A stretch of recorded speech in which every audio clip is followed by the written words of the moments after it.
Mr. President, the Marriage Foundation for Peace and Development would like to urge the HRC to call the UN Security Council to act and to halt any further bloodshed and arson and renewed attack by the Rakhine ethnic against the defenseless Rohingya and the common Muslims in the Arakan state.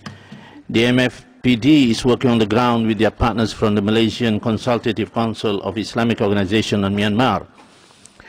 We know that it's fact that there is a clear sign that things are not getting better, and the protection of the lives of the minorities, especially amongst the Rohingya and the common ethnic, is still to be seen. The responsibilities of halting the killings and protecting the victims definitely now rest upon the international community. We regret that despite reports of the violence escalating by the day since early June 2012, the international community is still ignoring the call for a much more stern and direct action in Myanmar. The increasing cost of human life cost in the continuing carnage is too glaring to be ignored.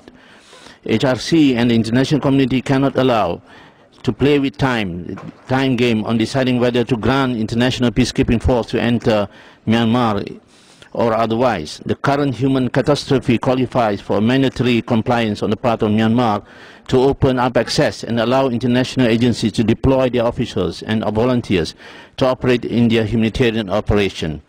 There is ample evidence that there is a state-sponsored violence, and the attacks is on a one-sided operation fully backed by the security to launch the massacre. There is no proof of a two-sided armed clash except for a clear security-backed attacks by the Rakhine militias against the Rohingya. The Rohingya community only hope is now totally dependent on the security protection from international mandated holders and military peacekeeping force. Since 21st October 2012, the second wave attacks reports to the outside world depicting an escalating brutality suffered by Rohingya gives no room for any delay for action. The death toll is on the rise, and 100,000 houses were ablaze.